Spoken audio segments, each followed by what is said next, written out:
ဂျောရှုအာဘာနာမြန်မာနိုင်ငံမှာရှိနေမယ်ဆိုရင်အောင်မြင်ဖို့မပြောနဲ့အသက်ရှင်ဖို့တောင်မသိချဘူးဂျောရှုအာဘန်ကိုမြန်မာတွေဂုဏ်ယူနေကြပါတယ်ဒါပေမဲ့စိတ်ထဲမှာမေးချင်နေတဲ့မေးခွန်းတစ်ခုရှိတယ်သူမြန်မာနိုင်ငံမှာနေရင်ဒီနေ့အသက်ရှင်ပါအောင်မလား UFC fighter ဖြစ်ဖို့မပြောနဲ့အောင်မြင်ဖို့မပြောနဲ့အသက်ရှင်ဖို့တောင်မသိချတော့တဲ့နိုင်ငံအဲ့ဒီနိုင်ငံကကျွန်တော်တို့ရဲ့နိုင်ငံပဲဖြစ်ပါတယ်ဂျောရှုအာဘန်ကအရန်တော်နေတဲ့သူမျိုးအောင်မြင်တာမဟုတ်ဘူးအရန်တော်နေတဲ့လူတွေကမြန်မာနိုင်ငံမှာအများကြီးရှိတယ်ဒါပေမဲ့သူတို့ကဘာမှမသိဘူးတော်နေတဲ့သူအားလုံးကအခုဆိုရင်တင်ချိုင်းမှာပဲရှိတယ်လက်ဝိတ်မှာအရန်နှမျောဖို့ကောင်းပြီးတော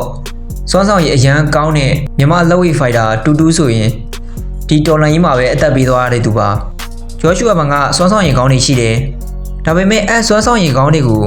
အသက်ရှင်ခွင့်ပေးတဲ့အမေရိကန်နိုင်ငံမှာနေလို့လားသူစွမ်းဆောင်ရည်ကောင်းတွေကိုပြသနိုင်တာသူကမြန်မာမှာနေမယ်MMA ကစားတဲ့သူပဲဆိုပါစို့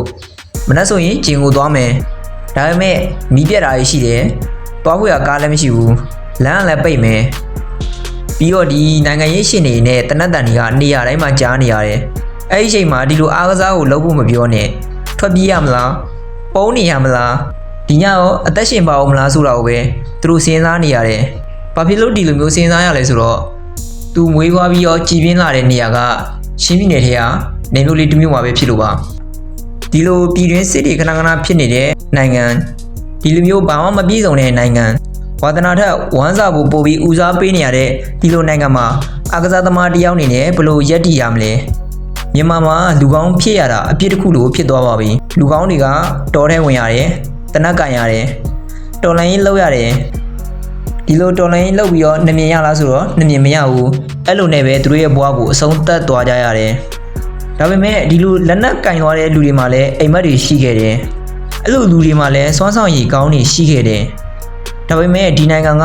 အိမ်မက်တွေကိုမတတ်ရင်အိမ်မက်ရှိတဲ့လူတွေကိုတတ်တယ်ဂျောရှုအာဘန်လူကောင်းတယောက်ဒီမှာနေမယ်ဆိုရင်ဖိုက်တာမဖြစ်ခင်နှမြင်လည်းမရဘဲနဲ့ဘယ်သူမှမသိဘဲနဲ့တည်ဆုံသွားတဲ့လူတယောက်ဖြစ်သွားနိုင်ပါတယ်သူကစစ်ဘေးရှောင်ပြီးအမေရိကန်မှာနေခဲ့လို့တနတ်တန်မကြားရဘူးညတိုင်းအိမ်မက်ဆူမမတ်ဘူးသူကစားရင်ကြောက်ရမယ့်လူကသူ့ရဲ့ပြိုင်ဘက်ပဲမြန်မာမှာဆိုကြောက်ရမှာကငါမနဲ့ပြန်အသက်ရှင်ပါဦးမလားငါဒီနယ်မျိုးလေးကနေဘယ်တော့ထွက်ပြေးရမလဲအချိန်တိုင်းစိတ်ပူပန်နေရတယ်ဒီလိုအချက်တွေကပဲအမေရိကန်နဲ့အကွာခြားခဲ့တာပါဂျောရှုအာဘန်ကိုကြည့်ပြီးတော့ကျွန်တော်မြန်မာလူမျိုးတွေကအကုန်ယူကြတယ်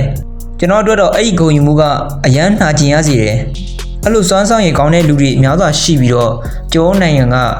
နေရာမပေးခဲ့ဘူး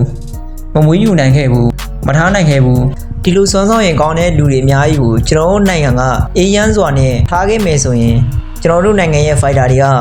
တခြားဖိုက်တာတွေနဲ့ရှင်လိုက်ရင်အားကစားမှာလုံးဝမနှိပ်ဘူးဆိုတာအသေးချပါပဲဂျောရှုအာဘန်ကမြန်မာနိုင်ငံမှာမွေးခဲ့မယ်ဆိုရင်ချန်ပီယံလုံးဝမဖြစ်နိုင်ပါဘူးသူကစိတ်သက်တန်ပါတယ်မြန်မာမှာမွေးပြီးတနတ်တန်တွေလည်းကြားခဲ့ရတယ်စစ်ဘေးရှောင်ဖို့အတွက်နေရာတွေလည်းအများကြီးပြောင်းရွှေ့ခဲ့ရတယ်ဒါပေမဲ့သူကြောက်စိတ်လုံးဝဝင်သွားခြင်းမရှိဘူးသူအမေရိကန်ကိုပြောင်းသွားတယ်သူကြီးပြင်းလာတယ်အားကစားတွေကိုသူနေစနစ်ကောင်းကောင်းနဲ့လေးလာသင်ယူတယ်သူရဲ့စွမ်းဆောင်ရည်ကောင်းတွေကအဲ့လိုမျိုးနိုင်ငံကောင်းနဲ့တွေ့တဲ့ခါကျတော့အများကြီးတိုးတက်လာတယ်အခုလိုကမ္ဘာချန်ပီယံဖြစ်တဲ့အထိပါရောက်ခဲ့တယ်ကျွန်တော်တို့နိုင်ငံကိုကြည့်ပြီးတော့ပြန်တွေးကြည့်မယ်ဆိုလို့ရှိရင်ဂျင်းနာစရာအရန်ကောင်းပါတယ်တခြားနိုင်ငံကလူငယ်တွေကိုနောက်ကနေပြီးတော့စပိုတင်ပေးတယ်ထောက်ပံ့ပေးတယ်မြန်မာနိုင်ငံမှာကလူငယ်တွေဆိုရင်ကိုယ်အိမ်မှာတော့ကိုမနေရဲတဲ့ဖြစ်ထွက်ပြေးနေရတယ်တခြားနိုင်ငံကြောင်းထွက်ပြီးတော့အတပြားနောက်ကိုလိုက်နေရတယ်ဒါတွေကပြန်တွေးကြည့်မယ်ဆိုရင်ဂျင်းနာစရာကောင်းပါတယ်ဂျောရှုအာဘန်ကအမေရိကန်မှာရှိနေလို့ချန်ပီယံဖိုက်တာတယောက်ဖြစ်လာနိုင်ခဲ့ပေမဲ့သူကမြန်မာနိုင်ငံမှာနေခဲ့ရင်အခုချိန်ဆိုစစ်ဘေးရှောင်နေရမလားတော်ထဲမှာပဲလက်နက်ကင်နေရမလားထိုင်းနိုင်ငံလိုနေရာမျိုးမှာသွားပြီးတော့အလုပ်လုပ်နေရမလားဆိုတာတွေးမိပါတယ်ဒါပေမဲ့ဂျောရှုအာဘန်ရဲ့စိတ်ဓာတ်ကလေးစားဖို့တော့ကောင်းပါတယ်သူကအမေရိကန်ကိုစစ်ဘေးရှောင်ပြီးရောက်သွားတယ်ဆိုပေမဲ့သူဒီအားကစားလောကထဲဝင်တဲ့အချိန်မှာလည်းမြန်မာလန်ကိုကိုစားပြုခင်ခဲ့တာပါဒီလောက်ထိသူ့ကိုနိုင်ငံမှာနေလို့မရအောင်မောင်းထုတ်ခဲ့တဲ့ဒီနိုင်ငံကိုသူကမနာကြီးတဲ့ပြင်ရှင်းမြတ်နိုးနေမိတာဒါသူ့ရဲ့စိတ်ဓာတ်ကအတော်လေးစားစရာကောင်းပါတယ်ဒါကကျွန်တော်တို့နိုင်ငံကိုမုန်းလို့ပြောနေတာတော့မဟုတ်ပါဘူးဒီလိုအာဏာယူနေတာမရှိဘူးဆိုရင်ကျွန်တော်တို့နိုင်ငံကလူတော်လူကောင်းတွေအများကြီးမွေးထုတ်ပြီးဘေးမှာရှိတဲ့အာရှနိုင်ငံတွေထက်အများကြီးတာသွားမှာဆိုတာတော့အသေးချပါပဲခင်ဗျားတို့အနေနဲ့ရော ဂျောရှုဘာနာမြန်မာနိုင်ငံမှာရှိနေမယ်ဆိုရင်ချန်ပီယံတယောက်ဖြစ်နိုင်မယ်လို့ထင်လားလူတော်လူကောင်းတွေကိုဒီနိုင်ငံကနေရာမပေးဘဲမြေစာပင်ဖြစ်သုံးချတယ်ဆိုတော့ရောလက်ခံလားခင်ဗျားတို့ရဲ့ထင်မြင်ချက်တွေကိုလည်းကွန်မန့်မှာရေးသွားလို့ရပါတယ် Spotlight မှာ UFC 1 Champion မြန်မာဖိုက်တာတွေရဲ့အကြောင်းအရာတွေကိုနေ့တိုင်း update ပုံမှန်တင်ပေးနေမှာဖြစ်ပါတယ်။ဗန်ရဲ့နောက်ထပ်ဗီဒီယိုတွေကိုလည်းမကြာခင်တင်ပေးသွားပါမယ်။ကျွန်တော်ရဲ့ channel လေးကို like and subscribe comment လုပ်ပေးဖို့မမေ့ကြပါနဲ့လို့ပြောဆိုရင်ဗီဒီယိုကိုဒီမှာနေအဆုံးသတ်ရှင်ပါတယ်။